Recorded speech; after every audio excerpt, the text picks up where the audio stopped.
যে ষাঁড়ের মধ্যে কিছু অলৌকিকতা পাওয়া যায়, মানে যে গরুর বাচ্চার মধ্যে কিছু আলাদা ব্যতিক্রম ধর্মী কোনো জিনিস পাওয়া যায়, দেখা গেল তার কান তিনটা, কিংবা দেখা গেল তার পিঠের উপর একটা গোস্ত বেড়ে একটা জিহবার মতো নেমে আছে, তো ওরকম একটা ষাঁড় সেখানে এমন করে পড়েছে, পড়ে চিপে মারা গেছে।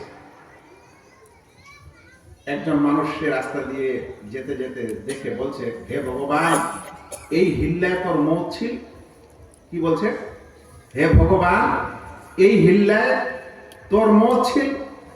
আমি আশ্চর্য করছি, একদিকে ভগবানও বলছে, আবার বলছে ভগবান তুমি মারা গেছো, আবার এই ড্রেনে চেপে পড়ে। আচ্ছা বলেন তো, একজন মানুষ একটা ষাঁড়কে ভগবানও বলতে পারে, আর এদিকে তার মরণও হয়েছে, তারপরও তার বিশ্বাসে আছে এটা আমার ভগবান। এটা কিভাবে হয়?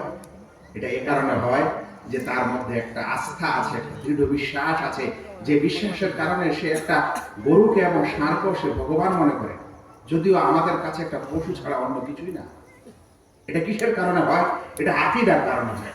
ভাইয়েরা, যদি আপনার আকীদা মজবুত না হয়, সুন্দর না হয়, কিতাব এবং সুন্নাত অনুযায়ী না হয়, তাহলে আপনার বাড়ির চালে যদি একটা কাক ডাকে তো ভাববেন অমঙ্গল হবে। যে পেঁচাকে দিনের বেলা দেখা যায় না, সেই পেঁচা রাত্রিবেলা যখন বের হয়, বের হওয়ার পর বিভিন্ন কিছু খায়, সেই পেঁচা যদি একটু ডাক দেয়, তখন আপনাকে সেই পেঁচার ডাকের কারণে আপনাকে অমঙ্গল মনে হবে। এটা কিসের কারণে হবে? যদি আপনার আকীদা বরবাদ থাকে, নষ্ট হয়ে থাকে। আকীদার কথা শুনতে যাচ্ছেন, আমি সৌদি আরবের একটি ঘটনা বলছি। একজন বাংলাদেশি মানুষের মৃত্যু হয়ে গেল। সে একটা হোটেল চালাচ্ছিল।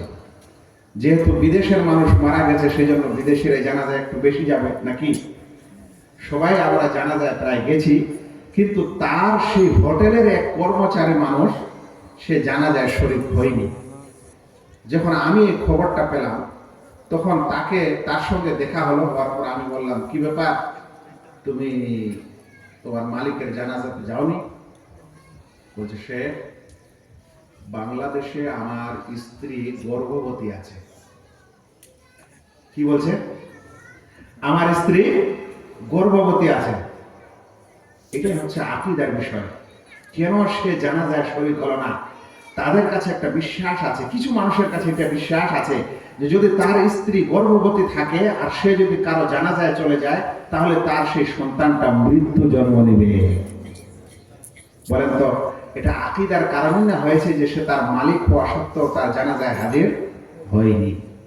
ভাইরা, একজন মানুষ মারা গেছে, আমরা জানি মারা গেছে, তাকে আমরা কফন কফন ইত্যাদি করে কবরের ভিতরে দিয়ে আসি, এবং এটা আমরা সকলে জানি যে যদি একটা জ্যান্ত মানুষকে যেভাবে আমরা কবর দিই, যদি একটা জিন্দা মানুষকে আপনি ওইভাবে কবর দেন, তো 5 মিনিটের বেশি সে বেঁচে থাকতে পারে না। কারণ অক্সিজেনও নেই, আলো নেই, বাতাসও নেই, সবকিছু মিলে সে 5 মিনিটের বেশি বেঁচে থাকতে পারবে না। এখন এরকম একজন মানুষকে যখন আমরা কবরে দিয়ে আসি, আমরা এটাও জানি যে যদি 24 ঘন্টার পরে কবরের কোনো একটি দিকে একটু আমরা খুঁড়ে একটু দেখার চেষ্টা করি, তাহলে এমন দুর্গন্ধ পাবো যে জীবনে ওখানে হয়তো দেখার চেষ্টা করবো না। আমরা এটাও জানি যদি 1 সপ্তাহ হয়ে যায়, তারপরে আমরা ওটা খুঁড়তে যাই, তাহলে লাশের চেহারা তো চেনা যাবে না বটে, কিন্তু এমন কিছু পোকামাকড় সেখানে সৃষ্টি হবে যে পোকামাকড় গুলো দেখে হয়তো আপনার কোনোদিন ভাত খাওয়ার ইচ্ছা হবে না। কিন্তু ওই মানুষকে কি বলবেন যে এরকম কোন মানুষকে দফন করে দিয়েছে, দেওয়ার পর আবার সাথে সাথে তার কাছে নজরানা নিয়ে গেছে, তাকে গিয়ে সাজদা করছে, তার কাছে গিয়ে রুকু করছে, তাকে গিয়ে মান্ডা মতিচুর চড়াচ্ছে, সেই কবরে আবার চাদর দিচ্ছে, আবার সে বিশ্বাস করছে আমার এই ওলি এখন জিন্দা হয়ে গেছে, দুনিয়াতে যেরকম জিন্দা ছিল তার চেয়ে বেশি ভালো জিন্দা হয়েছে। সেজন্য এখন দুনিয়াতে যে মানুষ তার অনেক কিছু শুনতে পেত না, অনেক কিছু দিতে পারতো না, এখন সে সব কিছুই দিতে পারে। কিসের কারণে হয়েছে? এটা এই আকীদার কারণে হয়েছে। এখন আমাকে বলেন, এতক্ষণে আমি অনেকগুলো আকীদার বর্ণনা দিলাম, এই সব আকীদাই কি সঠিক? বলেন তো, সব আকীদাই কি সঠিক? যদি এখানে সব আকীদা সঠিক না হয়, তাহলে কিছু ভ্রান্ত আকীদা আছে, যে ভ্রান্ত আকীদার কারণে আপনাকে জাহান্নামে যেতে হবে। এবার মুসলিম ভাই এবং যুবক এবং মা ও বোনেরা যে যেখান থেকে আলোচনা শুনছেন, আপনি বলেন আপনার আকীদা শুদ্ধ করার প্রয়োজন আছে কি নেই? তাহলে যখন আমরা আকীদার আলোচনা করতে আসি তখন কিছু মানুষের 100 ডিগ্রি জ্বর কেন আসবে? তাহলে যদি আপনার চলেই আসে তাহলে আমার কিছু করার নাই, কিন্তু ইসলামের এমন একটি বড় এবং সুন্দর বিষয়ের সম্পর্কে আলোচনা ইনশাআল্লাহ আমাকে করতেই হবে। ভাইরা, আমরা একটি বিষয় সবচেয়ে প্রথমে শোনার চেষ্টা করব, সেটি হলো আমাদের রাসূল করিম সাল্লাল্লাহু আলাইহি ওয়াসাল্লাম যেই সমাজে প্রেরিত হয়েছিলেন, আল্লাহ পাঠিয়েছিলেন, সেটা তো আমরা সবাই জানি ভাই। সেটা কোন সমাজ ছিল? সেটা বর্তমান মক্কা। সেখানকার মানুষেরা কি আল্লাহকে মানত না? আমি আপনাকে প্রশ্ন করছি, আল্লাহকে কি তারা বিশ্বাস করতো না যে আল্লাহ নাই, এরকম মনে করতো ওই সমাজ? আর আল্লাহ রাসূল সাল্লাল্লাহু আলাইহি ওয়াসাল্লাম এসেছিলেন যে হে মক্কাবাসীর লোকেরা, তোমরা আল্লাহকে মানো, আল্লাহকে স্বীকার করো, এই কথা বোঝাতে এসেছিলেন না। এইটাই হচ্ছে আমাদের মাথার সবচেয়ে বড় সমস্যা। আমরা মনে করছি হয়তো তারা আল্লাহকে বিশ্বাসই করতো না। ভাই বলেন তো, আল্লাহ রাসূল সাল্লাল্লাহু আলাইহি ওয়াসাল্লামের পূর্বে তখন তো সেই সময় ওই স্থানে নবী ছিলেন না। আল্লাহ রাসূল সাল্লাল্লাহু আলাইহি ওয়াসাল্লামের পিতামহ মানে দাদু, পর দাদুর নাম কি ছিল? Abdul Muttalib. এই যে হতভাগা মুসলিম আমরা, আল্লাহ রাসূল সাল্লাল্লাহু আলাইহি ওয়াসাল্লামের বাবার নামটাও ভালো করে জানি না, তো তার দাদুর নাম কিভাবে জানবো? আল্লাহ রাসূল সাল্লাল্লাহু আলাইহি ওয়াসাল্লামের দাদুর নাম কি ছিল? Abdul Muttalib. বলেন তো আল্লাহ রাসূল সাল্লাল্লাহু আলাইহি ওয়াসাল্লামের চাচার নাম কি ছিল? আবু তালেব। বলেন তো আল্লাহ রাসূল সাল্লাল্লাহু আলাইহি ওয়াসাল্লামের বাবার নিজের বাবার নাম কি ছিল? আব্দুল্লাহ। বলেন তো আল্লাহ রাসূল সাল্লাল্লাহু আলাইহি ওয়াসাল্লামের মায়ের নাম কি ছিল? আমিনা। বলেন তো আল্লাহ রাসূল সাল্লাল্লাহু আলাইহি ওয়াসাল্লাম যেই মায়ের কাছে দুধ পান করেছিলেন, দুধ মা, তার নাম কি ছিল? হালিমা। বলেন তো এগুলো সব মুসলিমের নাম না মুসলিমের নাম? মুসলিম। হ্যাঁ, ব্যাপার খারাপ। তাহলে তো মুসলমান ছিলেন, তাহলে তো মুসলিম ছিলেন। আরে আব্দুল্লাহ এত সুন্দর নাম, এখন সমস্যা কি? তাহলে রাসূল সাল্লাল্লাহু আলাইহি ওয়াসাল্লাম তাদেরকে কি বুঝাতে এসেছিলেন? কি দরকার ছিল? সমাজের এমন কি প্রয়োজনটা ছিল যেখানে রাসূল করিম সাল্লাল্লাহু আলাইহি ওয়াসাল্লাম এসেছিলেন? আব্দুল্লাহ মানে হচ্ছে আল্লাহর গোলাম, আল্লাহর বান্দা। তার মানে সেই যুগের মানুষেরা এবং সেই সমাজের মানুষেরা আব্দুল মুত্তালিব আর আমিনা এ সকল নাম মুসলিমের, তার মানে তারা আল্লাহ রাব্বুল আলামিনকে বিশ্বাস করতেন। কিন্তু সমস্যা একটা জায়গায় ছিল, ওই সমস্যাটা একটু বুঝতে হবে আমাদের, ওটা আমি বুঝাবো। কিন্তু তার আগে একটু আসুন, রাসূল করিম সাল্লাল্লাহু আলাইহি ওয়াসাল্লামের সমাজের মানুষের সম্পর্কে আল্লাহ তাআলা কোরআনে বলেন, হে নবী, আপনি যদি আপনার এই সম্প্রদায়কে জিজ্ঞাসা করেন, যে সম্প্রদায়ের কাছে আপনাকে প্রেরণ করা হয়েছে, লাইন সালতাহুম মান খালাকাস সামাওয়াতি ওয়াল আরদ, তোমাকে যদি জিজ্ঞাসা করা হয়, ওদের যদি জিজ্ঞাসা করা হয় যে এই আকাশ এবং জমিন কে সৃষ্টি করেছে, তো আল্লাহ তাআলা নিজেই উত্তর দিচ্ছেন লা ইয়াকুলুন্নাল্লাহ, তাহলে তারা অবশ্যই বলবে এটাকে আল্লাহ সৃষ্টি করেছে। তার মানে তারা সৃষ্টিকর্তা আল্লাহকে বিশ্বাস করতো না? কি বোঝা গেল? সৃষ্টিকর্তা আল্লাহকে বিশ্বাস করত, নামগুলো মুসলমানের ছিল। এবার শুনেন, প্রিয় নবী মুহাম্মদ মুস্তাফা সাল্লাল্লাহু আলাইহি ওয়াসাল্লাম প্রেরণ হওয়ার পূর্বে মক্কার মুশরিকরা আবার রোজাও রাখতো গো। কি রাখতো? রোজা। আজীব ব্যাপার, যে সম্প্রদায়কে রাসূল করিম সাল্লাল্লাহু আলাইহি ওয়াসাল্লাম বুঝাতে এসেছেন তারা আবার কি রাখছে? রোজা রাখছে। শুনে আপনাকে কি অবাক লাগছে? শুনেন, প্রিয় নবী মুহাম্মদ মুস্তাফা সাল্লাল্লাহু আলাইহি ওয়াসাল্লামের এই হাদিস আল্লাহ রাসূল সাল্লাল্লাহু আলাইহি ওয়াসাল্লামের স্ত্রী আয়েশা উম্মাহাতুল মুমিনিনের মধ্যে অন্যতম। তিনি বলেন, কানাত কুরাইশ তাসুমু আশুরা ফিল জাহিলিয়া, কুরাইশের মানুষেরা জাহেলি যুগে আশুরার রোজা রাখতো। ও ভাই, এখন বলেন সহিহ বুখারীর হাদিস। তাহলে মক্কার সেই সকল মানুষেরা আশুরার রোজা রাখতো, মানে রোজা রাখতো, রোজা জিনিসটা ছিল, তার মানে ইবাদত ছিল। এদিকে আল্লাহ তাআলা নিজেই বললেন যে তারা বলবে আকাশ এবং জমিনকে সৃষ্টিকর্তা আল্লাহ রাব্বুল আলামিন, অন্যদিকে রোজাও রেখেছেন আশুরা।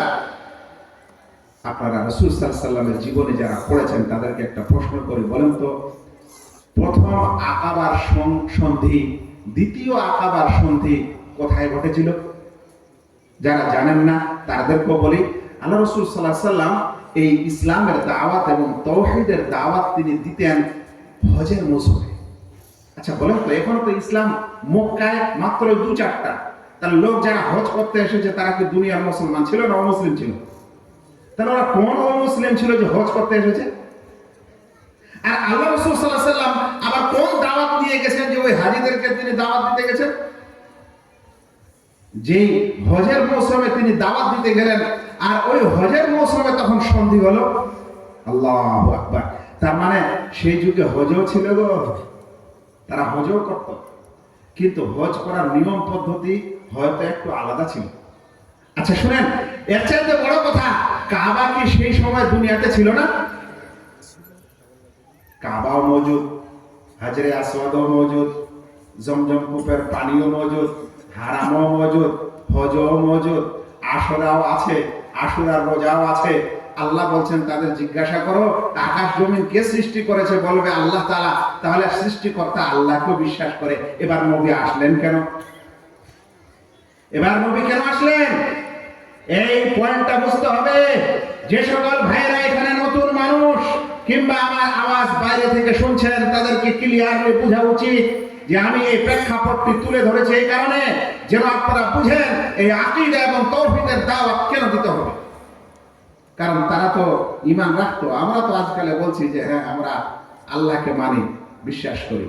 শুনেন, তারা আল্লাহকে বিশ্বাস করার পর যাবতীয় ইবাদত আল্লাহর জন্য করত না।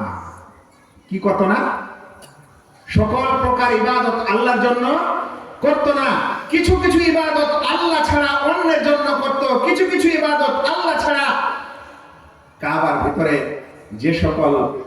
যে সকল কল্পিত ইলাহ এবং মাবুদ তারা তৈরি করেছিল, সেই কল্পিত মাবুদ এবং ইলাহদের জন্য কিছু ইবাদত করত। কথাটা ক্লিয়ার হয়েছে এতক্ষণে? যে তারা আল্লাহকে বিশ্বাস করত, কিন্তু ইবাদতের বেলায় কিছু ইবাদত আল্লাহর জন্য করত, আর কিছু ইবাদত তাদের কল্পিত ইলাহ এবং মাবুদ যেগুলো তারা বানিয়ে রেখেছিল সেগুলোর জন্য করত। ভাইরা আশ্চর্য হবেন, এই কারণে প্রিয় নবী মুহাম্মদ মুস্তাফা সাল্লাল্লাহু আলাইহি ওয়াসাল্লাম যখন দাওয়াত দিচ্ছিলেন এবং তার সম্প্রদায়কে বলছিলেন যে হে লোকেরা, তোমরা বলো লা ইলাহা ইল্লাল্লাহ তুফলিহু, তোমরা বলো আল্লাহ ছাড়া সত্য কোনো মাবুদ নেই, তোমরা সকলে সফল কাম হবে। তখন মক্কার মানুষেরা বলতো আজআলাল আলিহাতা ইলাহান ওয়াহিদা, এটা সব মাবুদকে বাতিল করে একটা মাবুদের জন্য এই কথা বলতে এসেছে। তার মানে তাদের কাছে অন্য মাবুদ ছিল।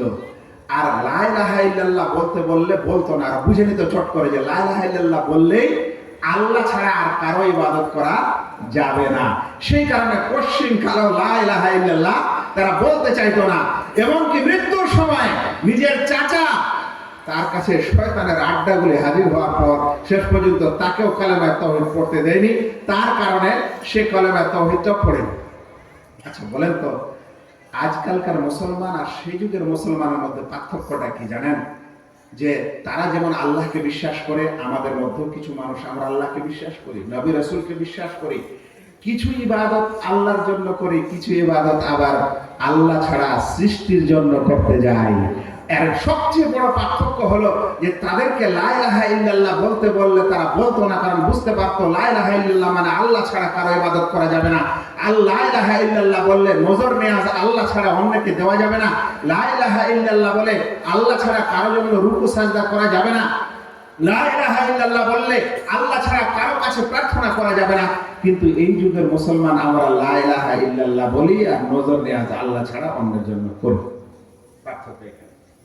এই যুগের মুসলমানেরা আমরা মুখে লা ইলাহা ইল্লাল্লাহ তাসবিহ জপি, কিন্তু যখন প্রয়োজন হয়, যখন আপনার অসুখ বিসুখ এবং সন্তান হয় না, তখন ওই যে বললাম যাকে কিছুক্ষণ আগে কবরে দিয়ে এসেছেন, পচে গড়ে সব শেষ হয়ে গেছে, সেখানে গিয়ে আবার সুন্দর করে মায়া কান্না শুরু করে, বাবা আমাকে একটা এই দাও, একটা সেই দাও। মনে পড়ে গেল একটা ছোট্ট ঘটনা, আজকে ঘটনা ছলে বলে কিছু জিনিস চলছে। আমি তখন কিশোরগঞ্জের ছাত্র, কদমে রসুল বলে একটা জায়গা আছে, কদমে রসুলের মেলা হয়।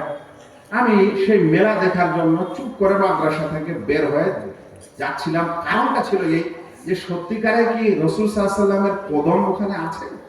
কারণ শব্দটার মানে কি হলো, কদমে রসুল মানে রসুলের কদমে মুবারক। তো ওখানে কদমে রসুলটা কি জিনিস, আমি মানুষ মানে ছাত্র হিসাবে বা ছোট মানুষ হিসাবে আমার মাথায় বা আমার আগ্রহ এটাই যে এই কদমে রসুলটা একটু দেখবো। আমার সম্পূর্ণ জ্ঞান আছে, এখনো আমার জ্ঞান আছে, আমি সজ্ঞানে বলছি যে রাস্তা দিয়ে আমি হেঁটে যাচ্ছিলাম সেই সময় তখন রিক্সা টিক্সা ছাড়া কিন্তু এত মোটর সাইকেল আর ট্যাক্সি ইত্যাদির এত দেখাশোনা ছিল না। প্রায় 32 থেকে 35 বছর আগের ঘটনা। সেই সময় আমি দেখলাম একজন মানুষ যে রাস্তা দিয়ে যাচ্ছিলেন, একজন স্কুটার নিয়ে গেল। যেহেতু আমি কথাটা কেন বলছি, কারণ এখন এত বেশি মোটরসাইকেল যায় যে আপনি ধ্যানে রাখতে পারবেন না যে কে গেল আর কে গেল না। কতগুলো মানুষের মধ্যে যখন একজন স্কুটার নিয়ে গেল, তখন আমার এটা এখনো মনে আছে যে ওই স্কুটারওয়ালা লোকটাকে আমি দেখলাম যে সে এই রাস্তা দিয়ে গেল। আমি এবং আমার এক দুজন বন্ধু ওই কদমে রসুল দেখার জন্য ভিড়ে 1 পা 2 পা করে হাঁটি, ভিতরে ঢুকি, ঢুকতে ঢুকতে ঢুকতে লাস্টে যেই জায়গায় বেশি ভিড়, একটা কবর। একে অপরকে আমরা দেখি দুইজনকে, আরে কদম করে আছে তো কবর, কদমে রসুল তো নাই। এই দেখতে দেখতে ওই সময় আমি ওই মোটরসাইকেলওয়ালা যে স্কুটারে চেপে যাচ্ছিল তাকে দেখলাম, ও ওই কবরের কাছে এসে মাঝখানে একটা সাজদা দিয়ে থেকে গেল। আমি কিন্তু লোকটাকে লক্ষ্য করছি। কিছুক্ষণের মধ্যে আমি দেখছি লোকটা ফুস ফুস করে কাঁদছে, এবং কাঁদার কারণে যে শরীরের নিঃশ্বাস প্রশ্বাসটা বাড়ে, যে ঝুঁকে, সেই নিঃশ্বাস প্রশ্বাসও বেড়ে যাচ্ছে এবং ঝুঁকছেও, কাঁদছে। আল্লাহু আকবার! হয়তো এই মানুষ জীবনে কোনোদিন আল্লাহ রাব্বুল আলামিনের ঘরে ঢুকে কোনোদিন এরকম কাঁদেনি, এতখানি কাকুতি মিনতি সহকারে কারো কাছে আরজি জানায়নি। আজ এক কবরবাসীর কাছে এসে সে এরকম করে ঢুকরে ঢুকরে কেঁদে ফেলছে। বলেন তো, এখানে আল্লাহ রাব্বুল আলামিনের কাছ ছাড়া অন্যের কাছে সে প্রার্থনা করতে আসেনি। আল্লাহ তাআলার জন্য যতখানি সে প্রার্থনা করেনি, যতখানি কায়মনোভাবে আল্লাহর কাছে দোয়া করেনি, যতখানি কেঁদে কেটে আল্লাহর জন্য দোয়া করেনি, তার চেয়ে অনেক বেশি কাঁদা কাটা আজ কবরের সামনে চলছে। বলেন তো, এটা কি আল্লাহ রাব্বুল আলামিন কে ক্রোধ দিবে না? আল্লাহ রাব্বুল আলামিনের কি রাগ এর কারণে হবে না? যে বান্দাকে আমি সৃষ্টি করেছি, যে বান্দা আমার মুখাপেক্ষী, আজ তারই কাছে মানুষেরা সিজদা করছে আর আমাকে ছেড়ে দিয়েছে। অথচ আল্লাহ রাব্বুল আলামিন রাতের 1/3 নেমে আসেন এই দুনিয়াবি আকাশে এবং বলেন যে কে আছে আমার কাছে চায়, কে আছে আমার কাছে প্রার্থনা করে, কে আছে আমার কাছে অমুক চায় তমুক চায়।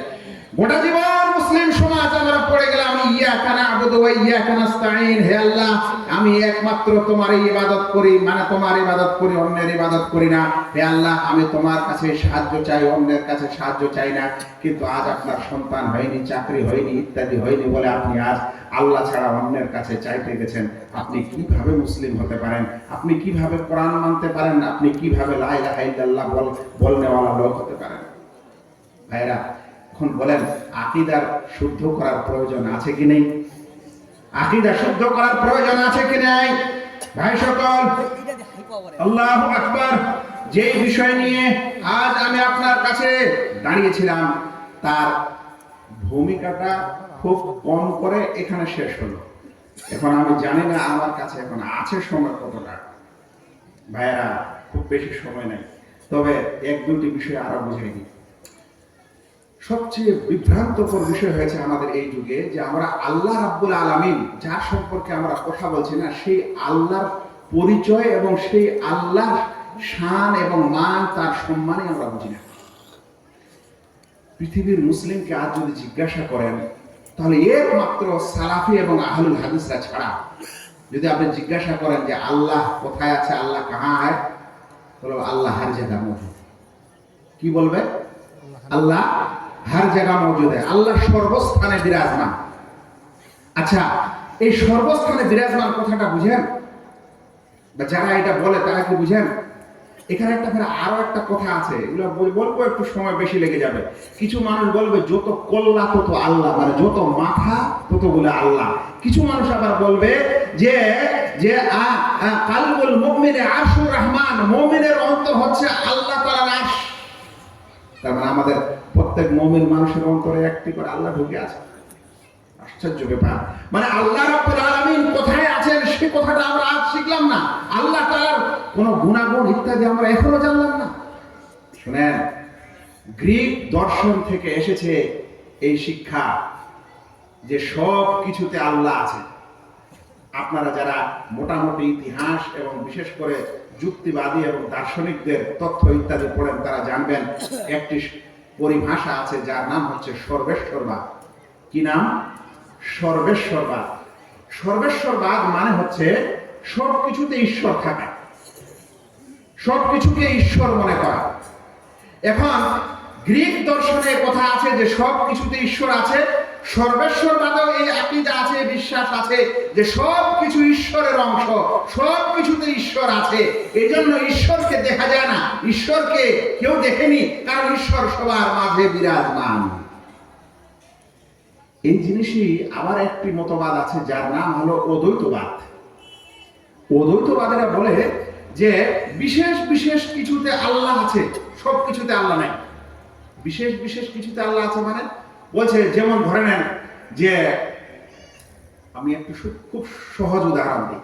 আচ্ছা, আমাদের দেশে অমুসলিম যারা আছেন তারা জানি আমরা মূর্তি পূজা করে, কিন্তু বলেন তো যখন বাজারে মূর্তিটা তৈরি হয় তখন কি ওখানে পূজা হয়? যেদিন তারা নিয়ে আসে কিনে একটা মূর্তি, তাও কি পূজা করে? কিন্তু তারা মণ্ডপে রাখে, রাখার পর ওখানে বিশেষ কিছু ক্রিয়াকলাপের মাধ্যমে এখন তাদের বিশ্বাস হয় যে এখন এখন আমাদের সেই দেবতা এখানে ভর করেছে। কি মনে করে? আমাদের দেবতা এখন এখানে ভর করেছে, তাই এখন নজর নেয়াজ ইত্যাদি আপনি দেন, তাহলে আপনার মনোকামনা পূরণ হবে।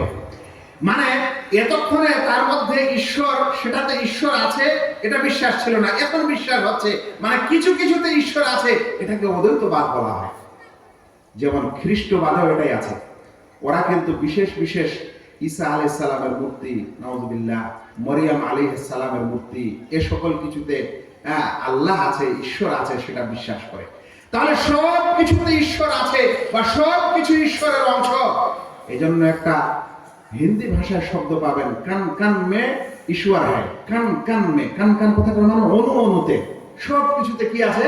ঈশ্বর আছে। তাহলে আমাকে বলেন যে একটা গ্রিক দার্শনিকের কথা সব কিছুতে ঈশ্বর, অদ্বৈতবাদের বিশ্বাস যে সব কিছুতে ঈশ্বর, বিশেষ বিশেষ কিছুতে ঈশ্বর, আমাদের অমুসলিম সম্প্রদায়ের এটা বিশ্বাস যে সব স্থানে সব কিছুতে ঈশ্বর বিরাজ করছে।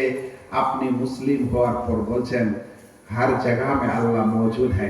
তাহলে আপনার আকীদা ও বিশ্বাস আপনার আল্লাহর সম্পর্কে আর অন্য সম্প্রদায়ের মাঝে কোনো পার্থক্য থাকলো? আরো আশ্চর্য হবেন, আল্লাহ রাব্বুল আলামিন স্পষ্ট কোরআনে ঘোষণা দিয়েছেন, ইন্না রাব্বাকুমুল্লাহুল্লাযী খালাকাস সামাওয়াতি ওয়াল আরদা ফি সিত্তাতি আইয়াম সুম্মা ইসতাওয়া আলাল আরশ। তোমাদের রব সেই আল্লাহ যিনি আকাশ এবং জমিনকে 6 দিনে সৃষ্টি করেছেন, অতঃপর তিনি আরশে সমুন্নত হয়েছেন। হ্যাঁ, এটা কোরআনের আয়াত ভাই, এটা কোনো আজেবাজে কথা না। আল্লাহ বলছেন আমি আকাশ জমিনকে 6 দিনে সৃষ্টি করার পর আরশে আছি, আরশে সমুন্নত হয়েছি। আর আপনি বলছেন আল্লাহ হর জায়গায় মौजूद है। যখন আপনি বলছেন আল্লাহ হর জায়গায় मौजूद है, সবকিছুতে আল্লাহ বিরাজিত, তখন আরেকটা জিনিস সঙ্গে সঙ্গে চলে আসে যে তাহলে আল্লাহকে দেখা যেতে পারে? বলবে না, আল্লাহকে দেখা যেতে পারে না। কেন? কারণ সবকিছুতে আল্লাহ মিশে আছে। এই মিশে আছে কথাটার ব্যাখ্যা হচ্ছে তাদের কাছে এরকম, যেরকম এখন সব স্থানে হাওয়া আছে না ভাই? হাওয়া নাই? আমরা যেখানে আছি একটা হাওয়া আছে, পৃথিবীর কোনো জায়গায় হাওয়া থেকে বাকি নেই। হ্যাঁ, একটা বায়ুমণ্ডলের স্তর আছে, সেই স্তরের উপরে আর বাতাস নেই, কিন্তু বাকি সব স্থানে বাতাস আছে। একটা কোনো জায়গায় একটা ভটকা যখন আপনি ফুটিয়ে দেন, আওয়াজটা কেন হয়? কারণ এতখানি যে ফুলে ছিল বেলুনটা, সেই বেলুনটাতে এতখানি স্থানে বাতাস নেই। এবার যখন আপনি ফুটিয়ে ওটাকে ফুটো করে দিলেন, তখন খুব দ্রুত ওই জায়গাটাতে বাতাস চলে আসলো, সেই জন্য এটা আওয়াজ হয়। এটা সায়েন্সের বিষয়, এগুলো আমি বেশি জানি না, যতখানি জানলাম ততখানি বললাম। আচ্ছা, এখন কথা হলো যে এই হাওয়াতে, এই বাতাসে আমাদের ঈশ্বর মিশ্রণ হয়ে আছে, সেই জন্য ঈশ্বরকে আমরা দেখতে পাবে না, আল্লাহকে দেখতে পাবে না।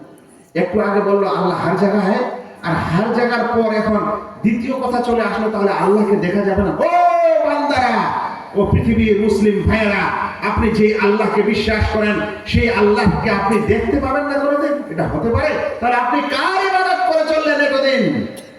আপনার মনে আর কোনোদিন এটা চিন্তাও আসে যে আমি কোন আল্লাহর ইবাদত করছি, তার পরিচয়টা একটু ভালো করে জেনে নিই এবং বুঝে নিই। আবার হর জায়গা मौजूद है সেই অদ্বৈতবাদ এবং সেই সর্বেশ্বরবাদের আকীদা আমরা এখনো লালন করে যাচ্ছি, অথচ আল্লাহ বলছেন আমি আরশের সমুন্নত। ভাই, আরশের ব্যাখ্যা যদি দিতে যাই খুব খুব মজার জিনিস, কিন্তু ভাই দেওয়া যাবে না। আরশটা কত বড়, সেই আরশকে উত্তোলন করে আছেন আবার বর্তমানে 4 জন ফেরেশতা। আর কিয়ামতের ময়দান যখন হবে, সেই আরশ কিয়ামতের মাঠে নিয়ে আসা হবে।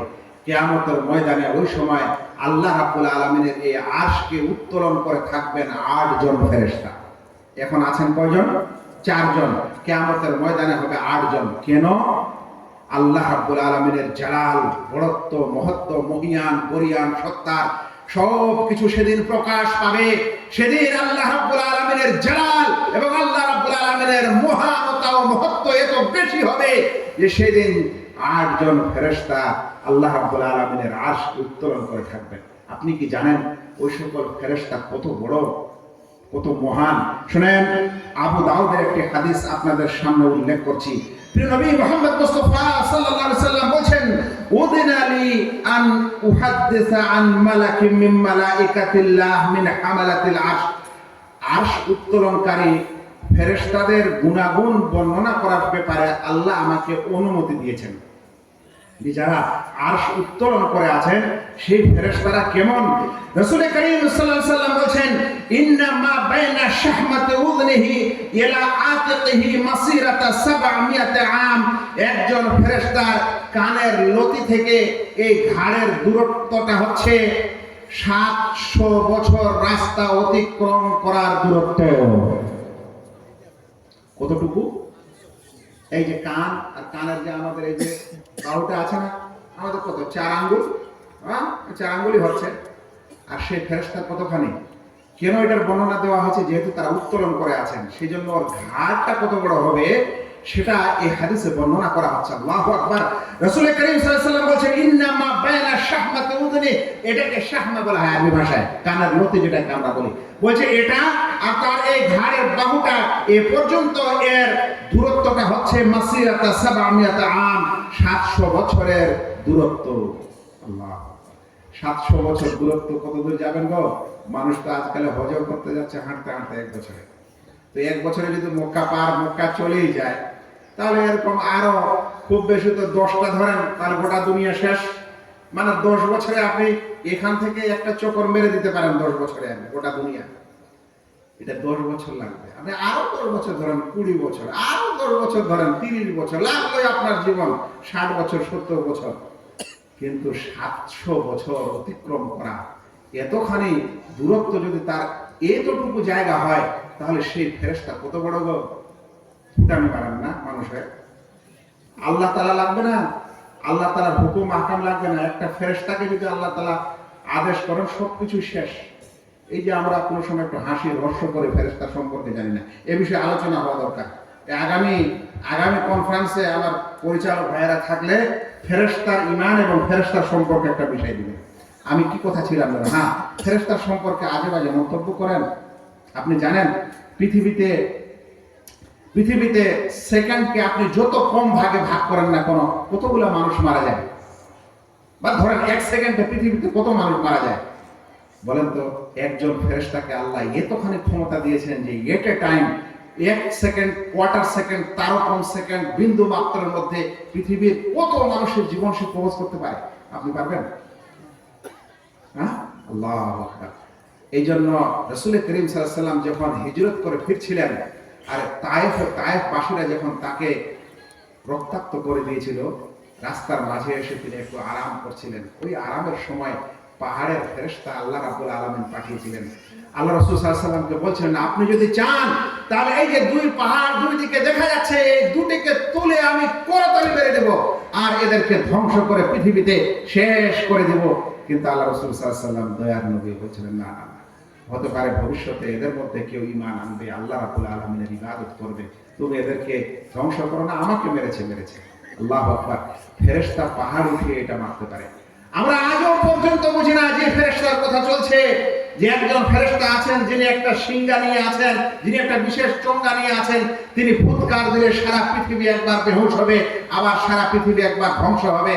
আমরা যদি আজ গোটা প্যান্ডেলের মানুষ মিলে এই কি বলে যে এই মাইক্রোফোনটাকে ফু দিয়ে সরাতে চাই, পারবো? গোটা প্যান্ডেল না, সবাই ফু দেন সরে নাকি? কিন্তু ওই ফেরেশতার ফুটকারটা কেমন হবে জানেন? আল্লাহ, ফুৎকারের একটা বিশেষ শক্তি আছে ভাই। আচ্ছা, মোটরসাইকেলের হর্নের সামনে আপনার কানটা যদি একটু দিয়ে বাঁশি মারা যায় কেমন লাগে বলেন তো, একটু টেস্ট করে দেখিয়ে। কানের পর্দা ফাটে কি ফাটে না? তাহলে ফুৎকার দিয়ে মানুষ বেহুশ হবে না? এটা তো দুনিয়ার মানুষ আবিষ্কার করেছে। আর যদি না বিশ্বাস করেন তাহলে ট্রেনের হর্নের কাছে চলে যায়। আরো যদি না বিশ্বাস হয়, যেদিন খুব আকাশে বজ্র বিদ্যুৎ চমকায় সেদিন কেন বাড়ি ঘরে সব লাফ দিয়ে ঢুকেন? কেন ভয় লাগে? তো যেদিন ওই ইসরাফিল ফেরেশতা ওই সিংহায় ফুৎকার দিবে, বুঝলেন, ওই ফুৎকারটা হবে লম্বা ফুৎকার, লং হর্ন। একটা হলো আপনি টু টু করে বাজাচ্ছেন, আর একটা হলো আপনি চেপে ধরে আছেন। তো ওটা লং হর্ন হবে। যেই হর্ন বা যে ফুৎকারটা তিনি দিতে শুরু করবেন, ধীরে ধীরে ধীরে ধীরে ওটা আওয়াজ বেশি হবে, এবং ওই গতির কারণে পৃথিবীর সকল জীব জন্তু প্রথমে বেহুশ হয়ে যাবে, পরে মারা যাবে। তো সেই সকল ফেরেশতা আল্লাহ রাব্বুল আলামিনকে উত্তোলন করে আছেন তার আরশ, আর আল্লাহ রাব্বুল আলামিনের মহিয়ান বরিয়ান সত্তা সেখানে আছে। আমরা বলছি আল্লাহ রাব্বুল আলামিন হাওয়াতে মিশে আছে। কি করে বুঝাবো এই সমাজ? আমরা বলি আল্লাহ সব স্থানে আছে। ভাইরা বলেন তো, যদি সব স্থানে থাকে তাহলে আল্লাহ তাআলার কাছে সবচেয়ে অপছন্দনীয় হলো কুফর এবং শিরক, নাকি? একটু আগে শুনেছেন, ইন্নাল্লাহা লা ইয়াগফিরু আন ইউশরাকা বিহি ওয়া ইয়াগফিরু মা দুনা যালিকা লিমান ইয়াশা। তাহলে শিরক এবং শিরককারীরা সবচেয়ে অপছন্দ। এখন আল্লাহ যদি হার স্থানেই হয়, তাহলে ওই শিরকের আড্ডা তো আছে,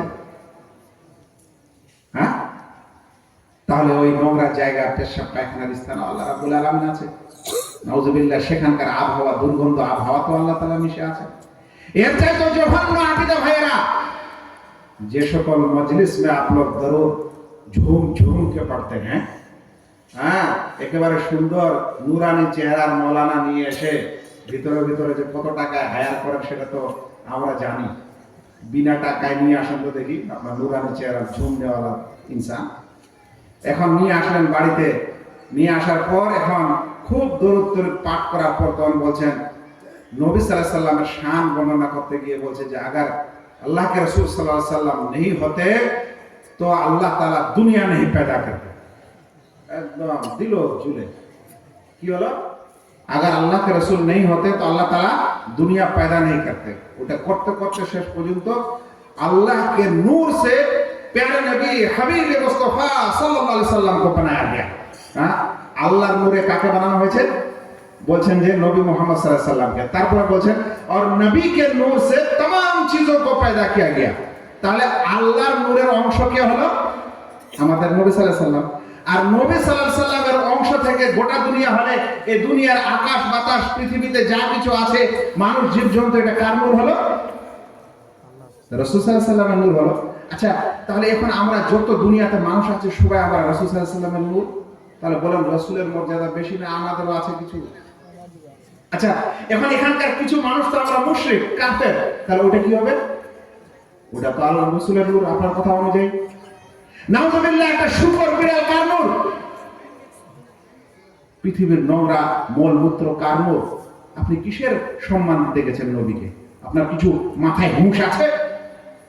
আপনি যে বক্তব্য তুলেছেন, যে লজিক তুলেছেন, যে লজিকের পিছনে কোরআনের কোনো স্পষ্ট আয়াত নেই, কোনো সহিহ হাদিস নেই, সেই লজিক নিয়ে আপনি মানুষকে গুমরাহ করছেন এবং বলছেন আল্লাহর নূরে নবী মুহাম্মদ সাল্লাল্লাহু আলাইহি ওয়াসাল্লাম তৈরি, আর নবী মুহাম্মদ সাল্লাল্লাহু আলাইহি ওয়াসাল্লামের নূরে সারা বিশ্ব তৈরি। তাহলে সারা বিশ্বের মধ্যে মুনাফিকও আছে, মুশরিকও আছে, চোর আছে, ডাকাত আছে এবং জেনাকারী, ব্যভিচারী আছে, সেগুলো রাসূল সাল্লাল্লাহু আলাইহি ওয়াসাল্লামের নূর।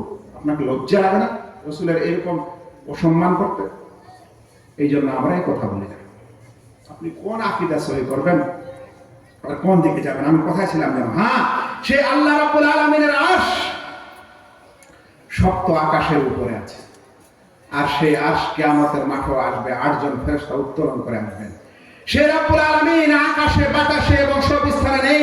আল্লাহ রাব্বুল আলামিনের সত্তা দুনিয়াতে কোনো মানুষ এই চোখ দ্বারা দেখতে পারে না এবং পারেনি। এই যে আল্লাহ তাআলা আমাদের চোখটা দিয়েছেন না, একটা আমাদের লাইট আছে, তো একটা ক্ষমতা আছে। এখন আমি যদি এই লাইটটার ভিতরে তাকাতে চাই, এর ভিতর কি আছে তাকাতে পারবো? এই যে একটু তাকালাম, আর দেখতে পাচ্ছি না আপনাদের। পারবেন? লাইটটার ভিতরে কি আছে? এটা তো দুনিয়ার লাইট একটা মানুষ তৈরি করেছে, এখানে আমাদের চোখের পাওয়ারটা কাজ করে না। আল্লাহ রাব্বুল আলামিনকে দেখার জন্য এই পাওয়ার যথেষ্ট না দুনিয়াবি। সেই জন্য মুসা আলাইহিস সালাম একবার বলেছিল, আল্লাহ যখন কথা বললো মুসা আলাইহিস সালাম, হ্যাঁ তো যে আল্লাহ আকাশে বাতাসে মিশে থাকে, বুঝলেন তোমরা তার কি কথা হবে জানেন? যে তাহলে আল্লাহ তাআলা তাহলে কোথাও বলতে পারেন না। ও ভাই, আপনি জানেন আমাদের দেশের যতগুলো আশারি, মাতুরিদি, আকীদাই, দেওবন্দি এবং বরেলি ভাইয়েরা রাখেন, তারা তো অধিকাংশই কোরআনটা আল্লাহর আসল কালাম বিশ্বাস করে না। কেন?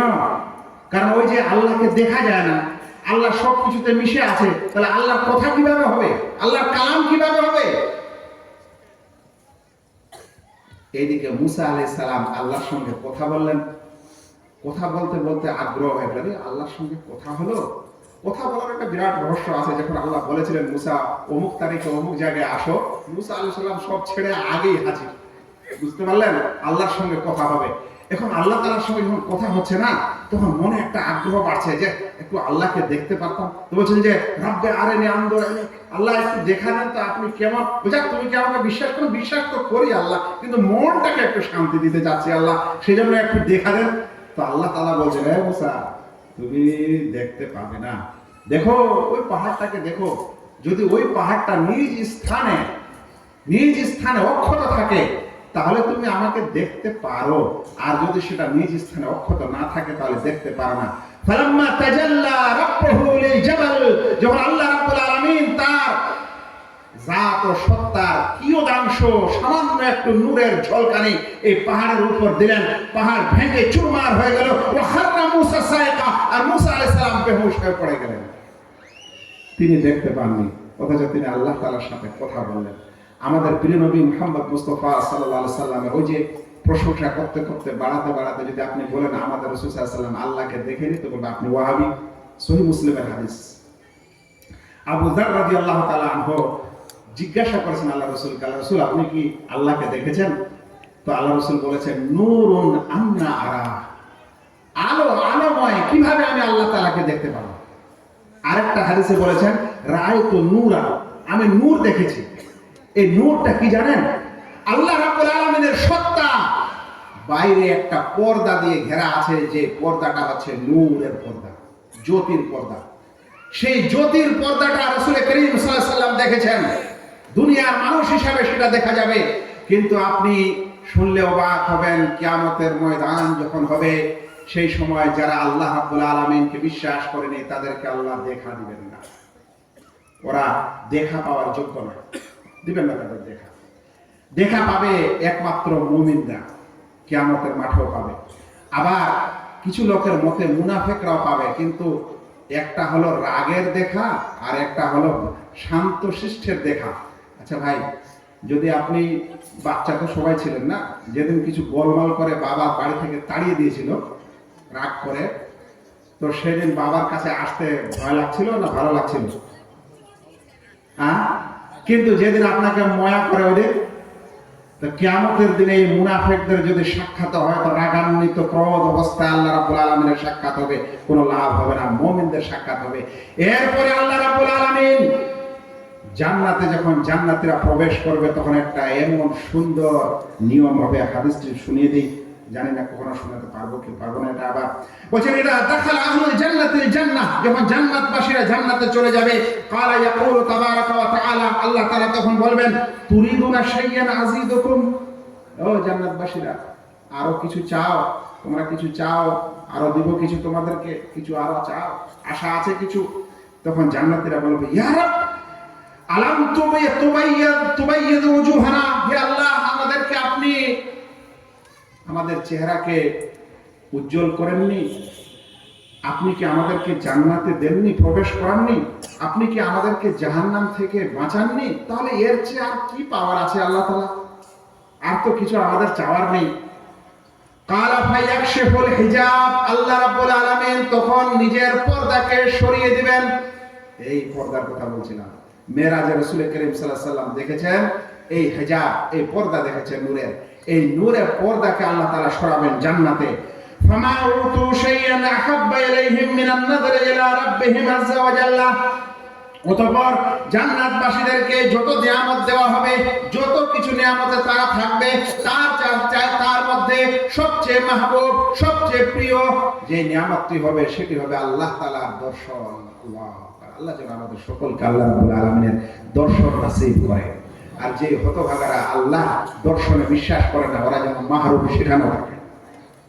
শুনেন, আল্লাহ রাব্বুল আলামিন রাসূল আকরাম সাল্লাল্লাহু আলাইহি ওয়াসাল্লাম বলেন, সবচেয়ে বেশি নিয়ামত জান্নাতে যা দেওয়া হবে তার মধ্যে সবচেয়ে উত্তম নিয়ামত হবে আল্লাহ তাআলার দিদার ও দর্শন। মানুষ দেখবে তো দেখেই থাকবে, তার নজর আর নিচে ফিরাবে। তারপরে রাসূল করিম সাল্লাল্লাহু আলাইহি ওয়াসাল্লাম একটি আয়াত তেলাওয়াত করেন, লিল্লাযিনা আহসানু ওয়াল হুসনা ওয়া জিয়াদা। যারা ভালো কাজ করেছে তাদের জন্য আল্লাহ তাআলা ভালো রেখেছেন এবং অতিরিক্ত রেখেছেন। এই অতিরিক্ত কথাটির তাফসীরে সালাফরা বলেছেন, অতিরিক্ত মানে হচ্ছে আল্লাহ রাব্বুল আলামিনের দিদার, আল্লাহ তাআলার দর্শন। ভাইরা, আলোচনা আমি শেষ দিকে একটি লাস্ট আয়াত বলে কথাটি শেষ করি, যে আল্লাহ রাব্বুল আলামিনের, আমি আকীদার বিভিন্ন সামাজিক কথা বলতে যাচ্ছিলাম, বুঝলেন, আমার বলো সময় শেষ, ওইদিকে যাওয়াই হলো না, ছিটাফোটা কিছু শুধু পড়লো। একটা লাস্ট আয়াত পড়ে আলোচনা শেষ করে, একটা আয়াতটার অর্থটা সুন্দর করে শুনেন। আল্লাহ তাআলা বলছেন, ওয়াল্লাযীনা তাদউনা মিন দুনিহি, যারা আল্লাহ ছাড়া অন্যের কাছে দোয়া করে। কথাটা সুন্দর করে শুনেন, কত আল্লাহ তাআলা সুন্দরভাবে আমাদের বুঝিয়েছেন। যারা আল্লাহ ছাড়া অন্যের কাছে প্রার্থনা করে, মা ইয়ামলিকুনা মিন কিতমির, তারা খেজুরের আটির উপরের যে খোসা থাকে, আবরণ থাকে, সেই আবরণেরও মালিক নয়। একটা হচ্ছে কিতমির, আর একটা হচ্ছে ফাতিল, আর একটা হচ্ছে নাকির। তিনটি শব্দ আছে। একটা খেজুর যদি আপনি ছিলেন, তাহলে খেজুরের উপরটা যখন ছিলে নেবেন না, তখন একটা পর্দা পাবেন সাদা, ওই যে রসুনের ছিলকার মতো, ওটাকে বলা হয় আরবি ভাষায় কিতমির। আর খেজুরের যেটা নাভি হবে মাঝখান মিডিল, ওখানে দেখবেন একটা ফিতার মতো জিনিস বাড়ানো আছে নাভির মতো, ওটাকে বলা হয় ফাতিলা। আর ওই ফিতাটা যদি টেনে টেনে তুলেন, তাহলে দেখবেন ওখানে একটা বিন্দুর মতো একটা আলামত থাকবে, একটা চিহ্ন থাকবে, ওটাকে বলা হয় নাকির। আল্লাহ রাব্বুল আলামিন এই তিনটি কথাই বলেছেন কোরআনে, যে যারা আল্লাহ ছাড়া অন্যকে আহ্বান করে, তার কাছে প্রার্থনা করে, সেই মানুষ এই খেজুরের কিতমিরেরও মালিক না, এই ফাতিলেরও মালিক না, আর এই বিন্দু মাত্রের চিহ্নেরও মালিক না। তারপরে বলছেন, ইন তাদউহুম লা ইয়াসমাউ দুআআকুম, তারপরেও যদি তোমরা দোয়া করো তাহলে তারা তোমাদের দোয়া শুনে না।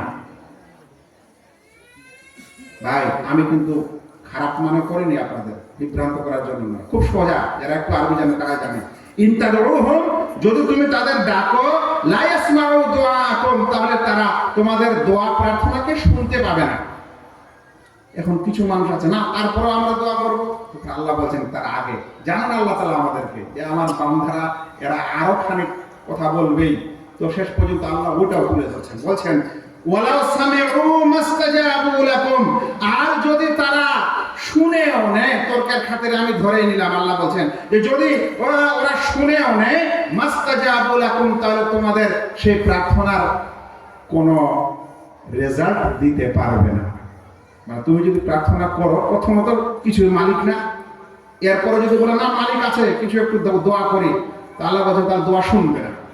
বলছে যদি না শুনে, আর যদি শুনেও নেয়, ধরে নিলাম, তাহলে দেওয়ার ক্ষমতা রাখে না।